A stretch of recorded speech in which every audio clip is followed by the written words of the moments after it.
So we've talked about George Galloway, but I thought we should bring attention to Ian. This is yet another one of your friends here. Starmer challenger calls for new left mass movement outside the Labor Party. This is a profile on Andrew Feinstein by the Squawk Box. Andrew Feinstein, former ANC MP under Nelson Mandela and leading critic of the global arms trade, will use a speech this weekend, this was a few days ago, to endorse a new political alliance billed as the foundation of the first organized mass movement of the left outside of the Labor Party. Feinstein's speech will be the centerpiece of a conference called by dozens of former Labor councillors and other independent candidates. The event will take place in Labor leader Keir Starmer's home constituency of Holborn and St. Pancras, I hope I said that right, Ian, in London. Beautiful. Feinstein, who has lived in the constituency for more than 2 decades since moving to the UK, has already signaled, bless you, his willingness to stand against Starmer as an independent candidate and has been selected as candidate by the OCISA anti-Starmer group, attracting a groundswell of support both locally and nationally. Local campaigners say there is real vulnerability in Starmer's majority established under Jeremy Corbyn's leadership of the party, especially given the controversies embroiling Labor over the war in Gaza. Starmer looks even more vulnerable after yesterday's landslide victory for Workers' Party GB leader George Galloway in Rochdale and the collapse of Labor's vote from over 50% to less than 8%, with Starmer's support for Israel's genocide in Gaza a major driver. The new movement, dubbed Collective, has been established following months of deliberation amongst grassroots campaign groups and prospective independent candidates for both council and parliamentary elections. Though it is not establishing a new party in time to contest this year's election, it intends to do so once it has grown a mass membership base. Feinstein said, "It's not just Labor Party members who are the victims of Starmer's entirely fictitious campaign for leadership of the party. The people of Holborn and St. Pancras also elected him twice on a socialist platform under the leadership of Jeremy Corbyn. Having lived in the constituency for over 20 years, I've been overwhelmed by the support and strength of feeling amongst local communities and across the country who are crying out for a response to the deeply corrupt, anti-democratic, and out-of-touch Labor Party under Starmer.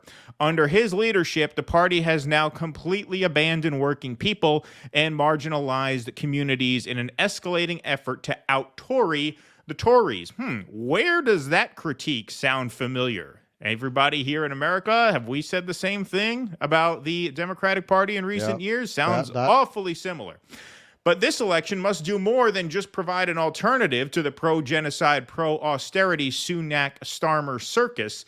It must also mark the beginnings of a new mass movement of working people that can challenge the Westminster bubble once and for all. That's why I'm proud to be joining Collective, which is uniting sections of the left and will eventually transform into a new political party backed by an organized and democratic movement. Here's a little more of what Andrew Feinstein is about. Here's Andrew speaking to an interviewer at a Free Gaza protest. This is great stuff here.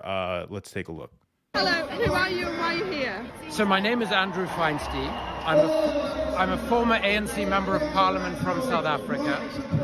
I now live in the UK, where I investigate and research the global arms trade and militarism and its impacts on the world.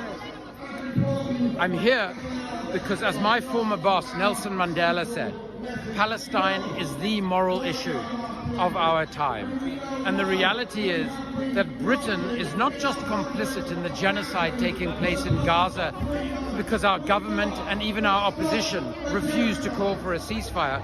We are complicit because we are selling Israel the weapons that are being used to slaughter Palestinians. Now, why do I, as a Jew, as the son of a Holocaust survivor, as someone who has lectured on genocide prevention at Auschwitz, where dozens of my mother's family were murdered, why am I so critical of Israel and what is happening in Palestine? Because as Nelson Mandela and my friend and political mentor, Archbishop Desmond Tutu, said repeatedly, Israel is an apartheid state.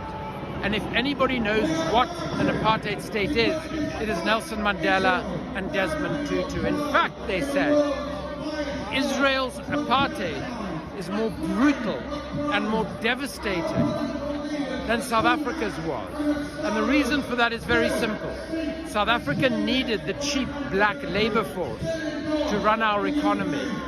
Israel doesn't need Palestinians as a workforce, and that is why they are slaughtering tens of thousands of innocent civilians, claiming it to be in the interests of self-defense. It is no such thing. So please, please, never forget what Nelson Mandela said. Our freedom is incomplete without the freedom of the Palestinian people. He seems cool. He's fantastic. Ian, what do you know about Andrew Feinstein and this new movement he's trying to build? Yeah, he's fantastic. So, I mean, Labour, as its name implies, set up to represent working people. It no longer does that. There's a cigarette paper. I mean, George Galloway says that Labour and the Conservatives are both chiefs of the same backside. Or arse, sometimes he says. There's a cigarette paper between them in terms of policy and stuff. On all the important stuff, supplying weapons to kill women and children, they're absolutely for it. So he wants to represent real people. He's that kind of person, and obviously people are asking him because he is a leader. He's a natural leader. He's a very nice man. And if you follow him on social media, his posts are always very moderate, sensible, and you can see by the way that he articulated the message there, on message, just on point. All no right, shouting or screaming. All right, so two questions. Okay, so particularly looking at Galloway's victory, which again, the two parties have such a lock on elections here. That kind of a result from an independent is just absolutely inconceivable in the United States. Correct. The whole thing is just rigged. However, when you look at what he's saying, he's almost painting a picture of a two-party duopoly similar to what we have here. So why does he feel that way? Because that's how it is. There isn't really any representation for working people. You just have to choose one of the two parties and hope they do something for you. But in reality, that's just not going to happen. But it seems like you have more space to challenge that, certainly, than we do here. Okay, well, I'm not sure how it works there. But here, I mean, here you have no chance. George here Galloway would Jill be Stein impossible. and Cornel West sharing 2% of the vote. I mean, that's what we got here. Right. Yeah. Would Jimmy Dore stand? What's that? Would Jimmy Dore stand? Would he stand where? Well, would he create a party, the People's Party?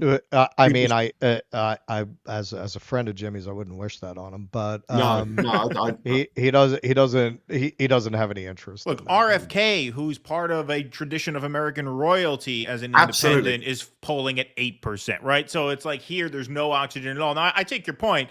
I mean, this part of why Galloway's victory was as shocking as it was is because it's unlikely, right? It doesn't happen that often. So maybe that's what you're getting at. But to Russell's point, there does seem to be more space there than there is here, because here that could literally, that could never happen. I mean, happen. Jesse Ventura winning the governor of Minnesota, that's like once every 30 years that happens here. Yeah. Right. Yeah. No. So not really understanding how it works in the States, but taking on board what you said. Yeah, no, there are opportunities. And as George said, that they will field more people in various areas as the opportunities come up.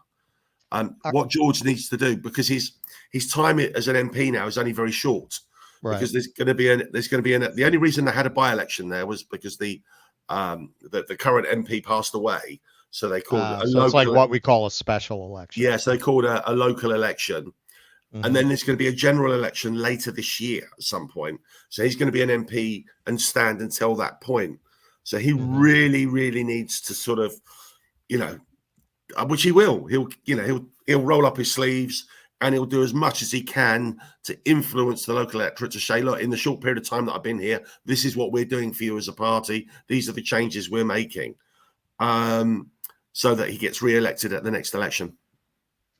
Okay, so now why is he starting another party when George Galloway has started a party. Well, Like, why don't they just work together? Well, that's yes. People personalities, people politics. I guess I don't know the answer to that, but I suggest what I said because they're all on the left. But right, exactly. But where they are on the left will be slightly different, I would assume. Interesting. But on the core, on the important issues, the really important issues, they will all be on the same things. They will all be on mark. I have no doubt. But then it's just people, isn't it? Please clap.